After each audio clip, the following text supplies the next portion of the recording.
Tuhan firman-Mu ajaib, kekal meski gunung menghilang. Tiada huruf yang gagal, tak terpatahkan siasat.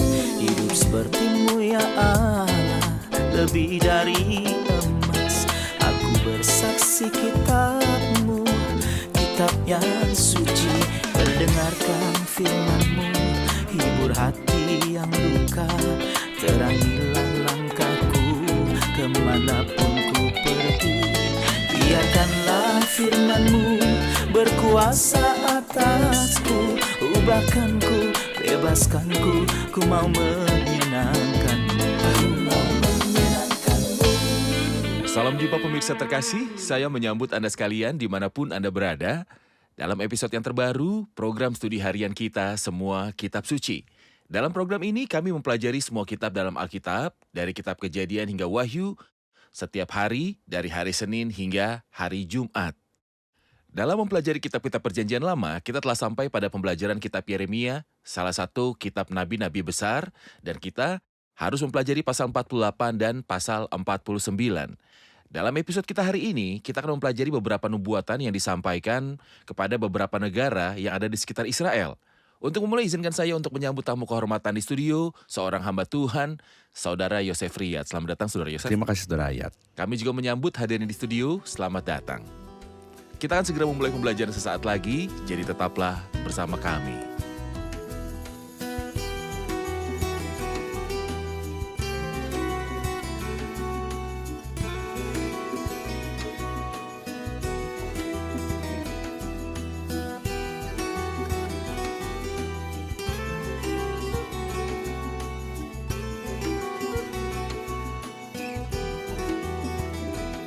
Berjumpa lagi, Saudara Yosef.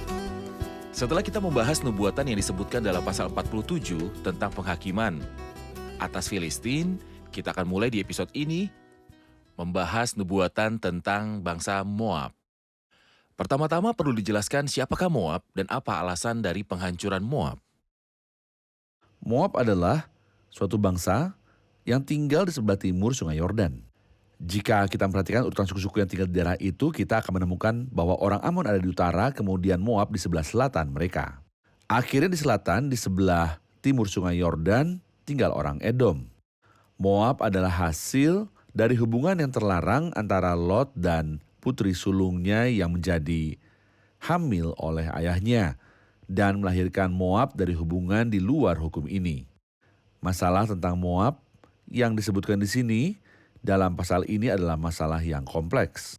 Sebagai contoh ayat yang ke-7, karena kamu percaya pada pekerjaanmu dan hartamu, ia membanggakan apa yang dimilikinya. Kemudian, jika kita membaca ayat yang ke-13, kita belajar tentang Kemos. Berhala yang disembah oleh Moab. Itu adalah berhala yang sangat buruk, ritual penyembahan kepada Kemos sangatlah menjijikan. Ini juga menjadi alasan lain atas murka Allah terhadap bangsa ini. Dalam ayat yang pertama dan ayat yang ke-26, Alkitab berkata sebab dia membesarkan diri terhadap Tuhan. Mungkin ini melalui serangan terhadap umat Tuhan. Dan akhirnya ayat yang ke-29 memberitahu kita tentang apa yang paling dibenci Tuhan. Kita telah mendengar kesombongan Moab. Ia sangat sombong. Tentu kita tahu bahwa Allah menentang orang yang sombong tetapi memberikan kasih karunia kepada orang yang rendah hati. Ini adalah gambaran umum tentang siapa Moab itu dan perbuatan jahat yang berkaitan dengannya dan yang menyebabkan penghakiman Tuhan. Oleh karena itu, seperti yang disebutkan oleh Yeremia, dia menyebutkan beberapa alasan mengapa Tuhan menghancurkan bangsa ini. Karena engkau percaya pada pekerjaanmu dan hartamu. Ya. Karena engkau percaya pada pekerjaanmu dan hartamu, engkau juga akan ditawan dan Kemosh akan diasingkan bersama dengan para imam dan pejabatnya. Di sini dia mengucapkan penghakiman tidak hanya kepada Moab, tetapi juga kepada dewa-dewa yang disembah oleh orang-orang Moab. Saya butuh Saudara Yosef untuk Anda membuat perbandingan antara dewa Moab dan Allah yang hidup dari Israel, meskipun dia mengirim umatnya ke pembuangan. Segala bentuk kekafiran seperti yang dikatakan dalam Perjanjian Lama tidak hanya tentang berhala, karena sebenarnya adalah penyembahan kepada setan. Jadi ada Allah yang hidup sejati Dan sesuatu yang jauh darinya adalah berhala atau setan. Kekafiran ditandai oleh dua hal karena setan adalah kebaikan yang tepat dari Allah. Ia bukan cinta dan juga bukan terang. Yang membedakan penyembahan kafir adalah kekejaman dan kenajisan. Dan sejak awal sejarah hingga hari ini, setiap bentuk penyembahan kafir ditandai oleh dua hal ini. Kekejaman, kekerasan yang tidak wajar, dan tidak dipahami serta kenajisan. Ini adalah gambaran umum mengenai penyembahan kafir. Kemos adalah salah satu dari berhala-berhala ini yang disembah oleh orang Moab. Tetapi Allah yang hidup dan sejati dari Israel ditandai dengan belas kasihan dan kekudusan.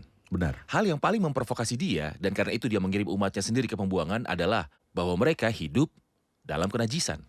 Dia membenci kondisi ini dari umatnya. Puncak dari pewahyu terjadi dalam perjanjian baru.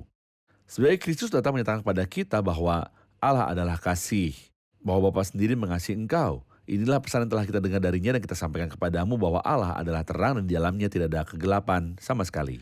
Saat menggambarkan Moab dalam ayat 11, Yeremia mengucapkan beberapa frasa yang perlu dijelaskan. Moab hidup aman dari sejak masa mudanya. Dia hidup tenang. Dia tidak dituangkan dari tempayan yang satu ke tempayan lain, tidak pernah masuk ke dalam pembuangan.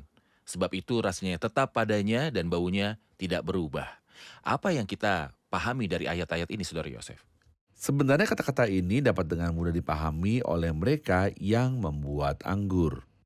Ketika mereka memeras anggur, endapan turun ke dasar wadah. Mereka menunggu sampai semua endapan turun. Endapan ini disebut ampas. Jus anggur harus dipindahkan dari satu wadah ke wadah lainnya. Dan proses ini haruslah diulangi berkali-kali sampai rasa anggur benar-benar menjadi baik. Namun Moab sebaliknya. Moab telah merasa nyaman sejak masa mudanya dan telah menetap di ampasnya, yaitu endapan dan dasar jus anggur. Dia belum dipindahkan dari wadah ke wadah dan juga belum diasingkan. Akibatnya rasanya rasa manusia biasa, daging lama. Rasanya tetap di dalam dirinya dan aromanya tidak berubah. Seolah-olah Yeremia mengatakan bahwa ketika Tuhan berurusan dengan seseorang menggunakan teguran dan penghakiman, orang tersebut seharusnya bertobat dari banyak hal yang buruk yang dilakukannya. Namun Moab yang tidak dipindahkan dari wadah ke wadah lainnya, artinya dia tidak diasingkan. Rasanya tetap dalam dirinya dan aromanya tidak berubah. Saudara Yosef, saya juga butuh komentar tentang beberapa kata yang berkaitan dengan fakta bahwa Moab telah merasakan nyaman sehingga rasanya tetap dalam dirinya. Ayat 12 mengatakan, oleh karena itu lihatlah hari-hari akan datang firman Tuhan, ketika aku akan mengirim kepada mereka yang akan menuangnya dan mengosongkan bejana-bejananya dan memecahkan guci-gucinya menjadi berkeping-keping. Kemudian Moab akan merasa malu terhadap Kemos sebagaimana rumah Israel merasa malu terhadap Betel, kepercayaan mereka. Di sini saya dengan mudah menerima bahwa orang Moab merasa malu karena Kemos yang mereka percayai tetapi mengecewakan mereka. Tapi saya perlu penjelasan tentang sebagaimana rumah Israel merasa malu terhadap Betel, kepercayaan mereka. Frasa ini membutuhkan klarifikasi. Frasa ini membawa kita kembali kepada Yerobeam bin Nebat yang menyebabkan Israel berdosa dengan menetap di Betel. Dan di Dan yang merupakan bagian utara dan selatan dari tanah Israel, 2 anak lembu emas. Dengan demikian Betel meskipun memiliki makna besar sebagai rumah Tuhan, sayangnya memiliki penyembahan terhadap anak lembu emas. Lagi sayangnya seperti yang kita ketahui, 10 suku telah pergi ke pembuangan lebih awal dari 2 suku lainnya. Dan itu terjadi ketika Raja Asyur membawa mereka sebagai tawanan. Rumah Israel kemudian merasa malu terhadap anak lembu yang tidak bisa menyelamatkan mereka. Tentu saja dia tidak merujuk kepada Allah yang hidup, tetapi kepada anak lembu dari emas yang dibuat oleh Yerobeam bin Nebat. Semua Raja Israel setelah itu mengikuti jalan Yerobeam. Dengan demikian dia tidak menyebut Allah di Betel dalam perbandingan dengan Kemos, tetapi dia menyebutkan anak lembu emas ditempatkan di Betel dan kepada siapa orang-orang berpegang. Sempurna. Baik, kita saksikan laporan dan kembali untuk menjawab pertanyaan hadirin. Sisa umat mulai melihat sekeliling mencari tempat untuk pergi. Tetapi kemana mereka bisa pergi? Negara mana yang mereka bisa andalkan? Beberapa negara sekitar adalah musuh. Jadi, apakah mereka berani mencari perlindungan? Jawabannya adalah tidak, karena tanah Palestina juga akan diserang. Semua bangsa ini akan menghadapi nasib yang sama dengan Israel. Dengan demikian, tidak akan ada tempat berlindung yang bisa dicari oleh sisa Yehuda. Mereka tidak bisa meminta bantuan kepada siapapun.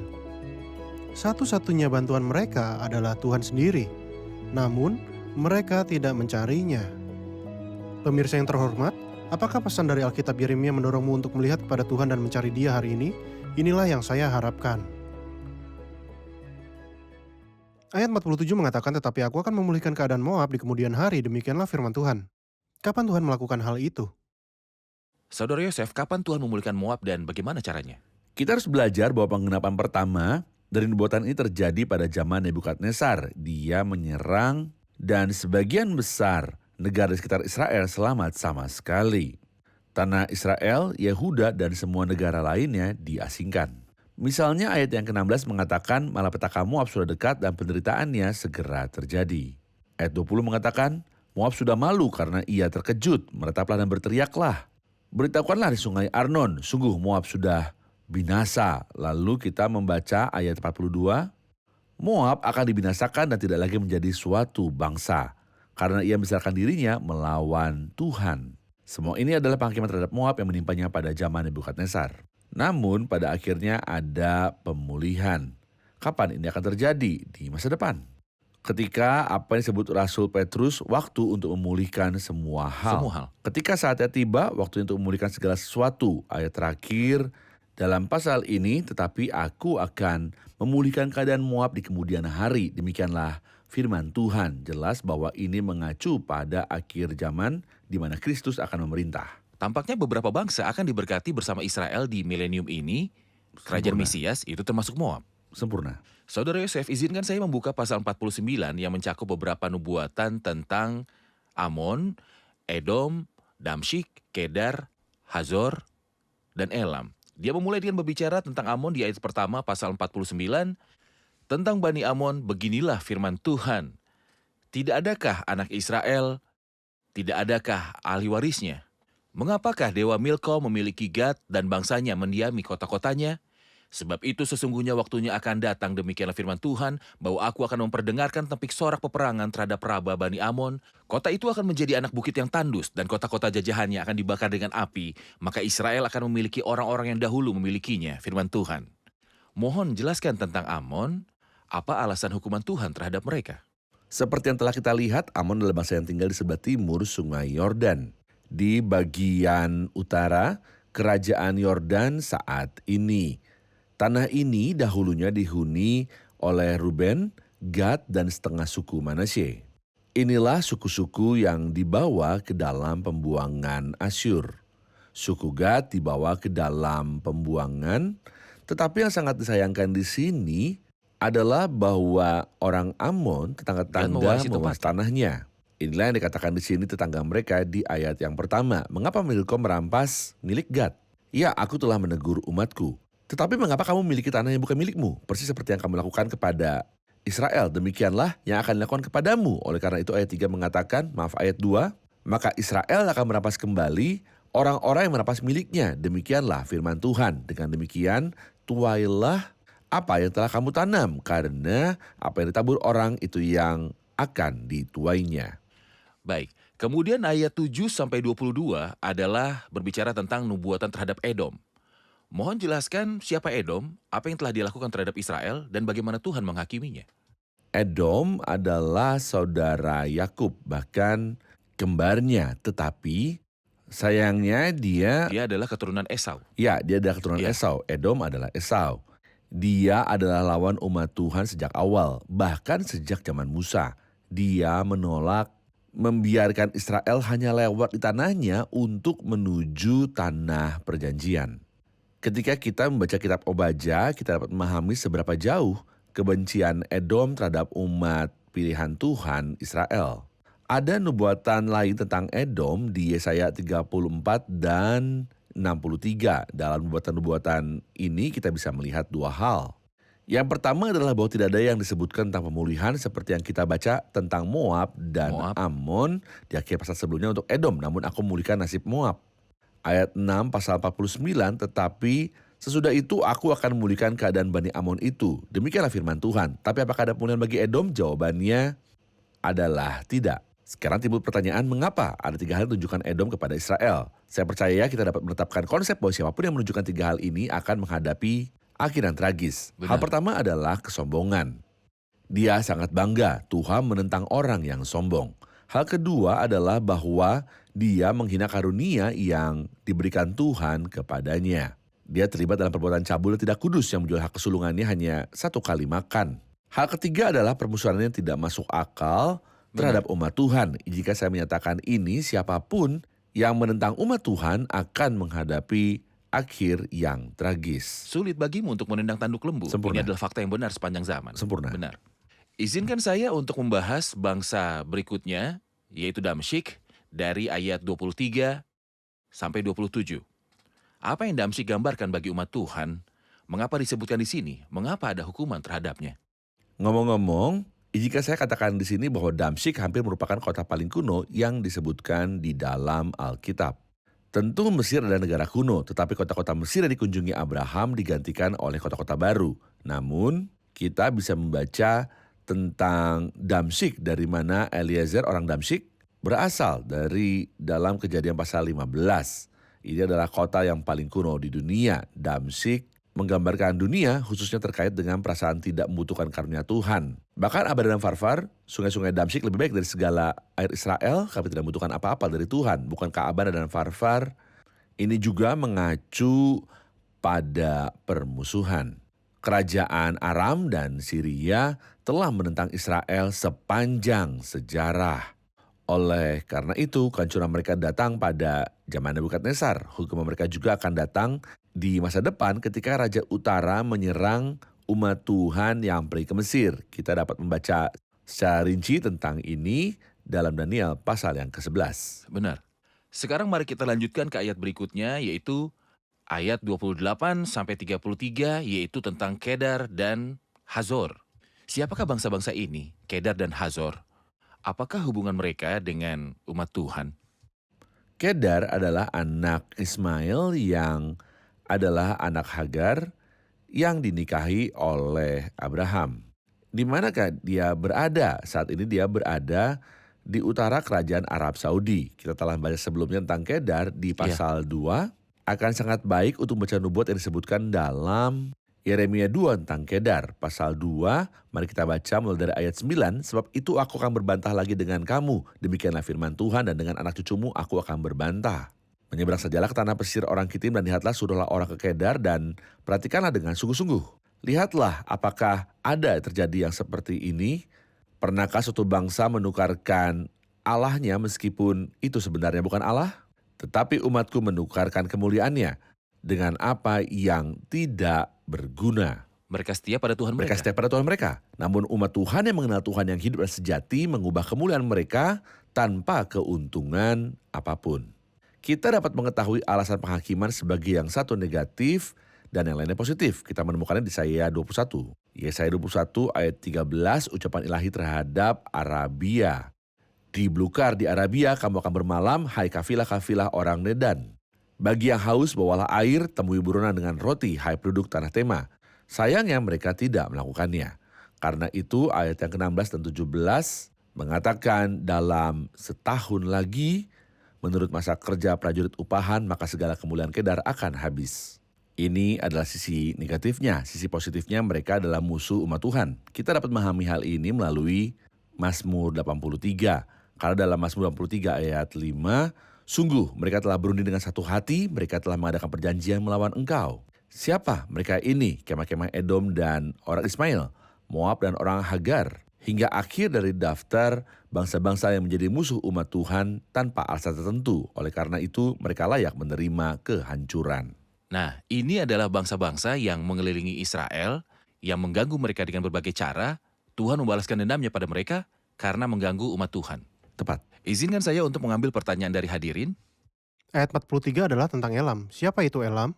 Apa jenis kehancuran yang ditentukan bagi dia? Kita membaca tentang Elam dalam Kejadian 20 ayat 22 sebagai keturunan Sem. Dia tinggal di daerah yang dekat dengan Asyur dan bersebelahan dengan Media, Persia, dan Babel. Dengan demikian, terkadang Elam terpapar serangan Raja Babel. Di lain waktu, Elam menyerang Babel seperti yang kita baca dalam Yesaya pasal 21. Saya rasa kita bisa mengambil pelajaran yang baik bagi kita melalui pasal ini. Tidak ada satu bangsa pun yang dapat menyelamatkan dirinya sendiri. Lalu bagaimana bangsa Israel mencari pertolongan dari mereka yang tidak dapat menyelamatkan diri mereka sendiri? Jika suatu bangsa tidak bisa menjaga dirinya aman, bagaimana dia bisa menyelamatkan Israel? Dari sini kita belajar hal berikut. Adakah orang kudus yang bisa menyelamatkan dirinya sendiri, tidak peduli seberapa besarnya dia? Misalnya, perawan Maria yang diberkati berkata dalam lagu pujiannya di Lukas pasal 1, "Jiwaku memuliakan Tuhan dan rohku bersukacita dalam Tuhan Juru Selamatku." Jika perawan Maria yang diberkati berkata bahwa Tuhan adalah Juru Selamatnya, jika Rasul Paulus berkata pernyataan ini dapat dipercaya dan layak diterima sepenuhnya bahwa Kristus Yesus datang ke dunia untuk menyelamatkan orang berdosa, dari siapa aku adalah yang paling utama. Dan jika Rasul Petrus berkata dan tidak ada keselamatan di dalam siapapun juga selain di dalam dia, maka mengapa kamu Israel mencari pertolongan dari bangsa-bangsa yang tidak dapat menyelamatkan diri mereka sendiri? Mengapa kamu yang dipanggil dengan nama Kristus menjadi seorang yang jauh dari Kristus padahal di dalam dia tidak ada keselamatan di tempat lain? Tepat sekali. Terima kasih Saudara Yosef atas penjelasan ini. Kita benar-benar perlu belajar dari firman Tuhan bahwa tidak ada keselamatan yang ada di luar Kristus. Tepat. Tidak ada keselamatan dari penderitaan di luar Kristus. Tepat. Tidak ada keselamatan dari dosa di luar Kristus karena dia adalah Juru Selamat. Tuhan memberkati. Kita rangkum episode ini bersama hadirin.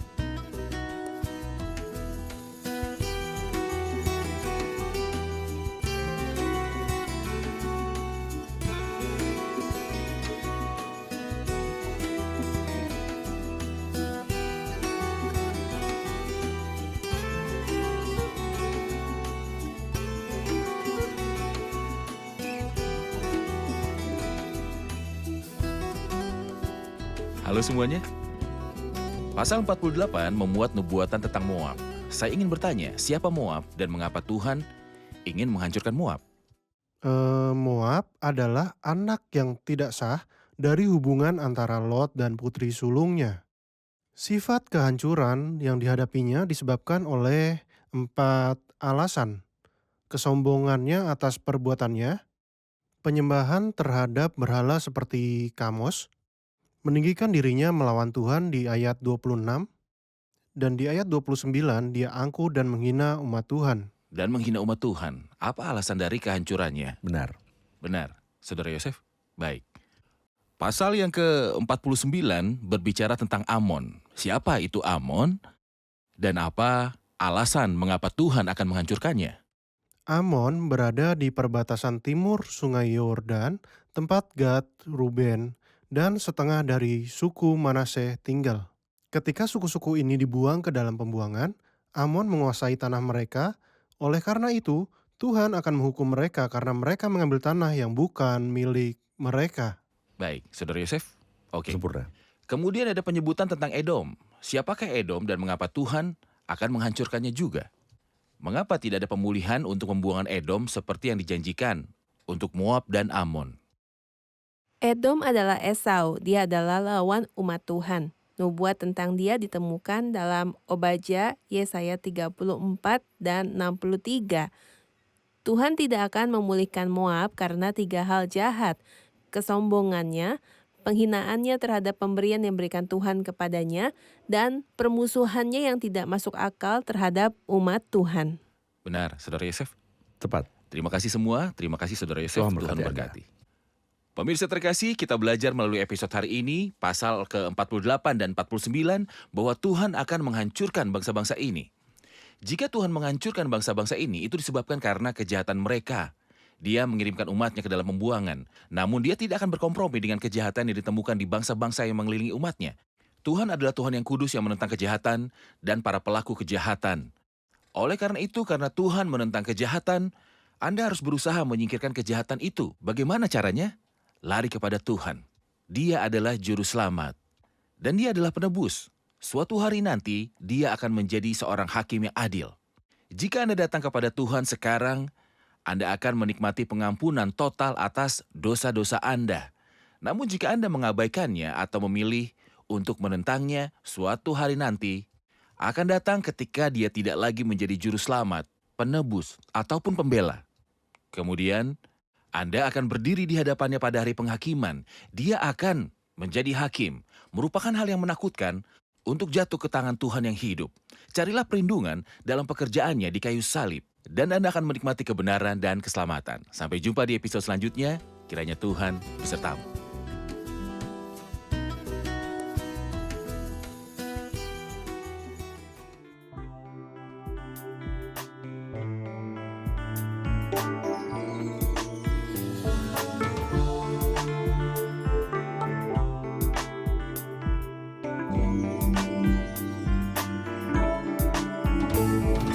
كم أود أن ألمس هبك، كم أود أن آتي وأشثو إليك، كم أود أن أكسر قارورتي وأغسل بدموع قدميك.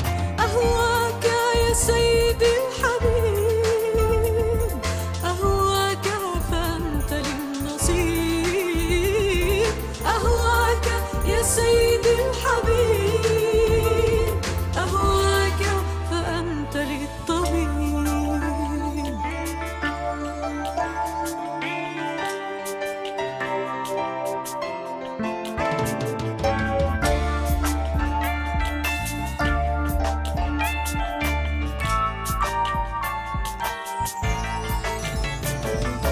إن لمستك فيك لي كل الشفاء، إن سألتك أنت كل منيتي، وإن كسرت طيبي لك والكبرياء ستغفرا سيدي خطيئتي.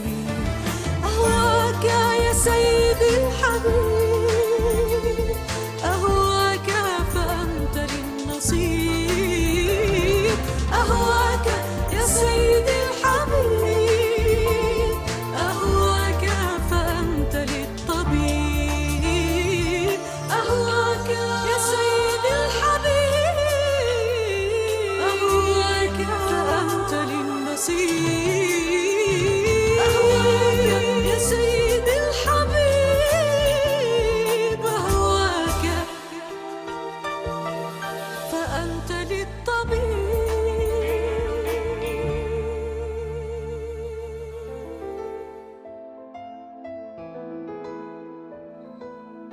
Tuhan firman-Mu ajaib, kekal meski gunung menghilang.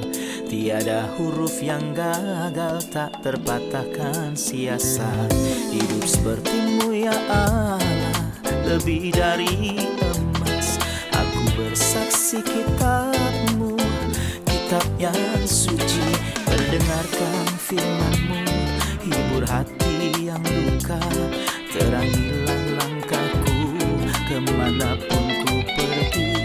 Biarkanlah firman-Mu berkuasa atasku. Ubahkanku, bebaskanku, ku mau menyenangkan-Mu.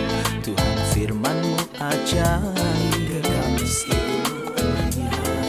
Ubah dan bebaskan aku.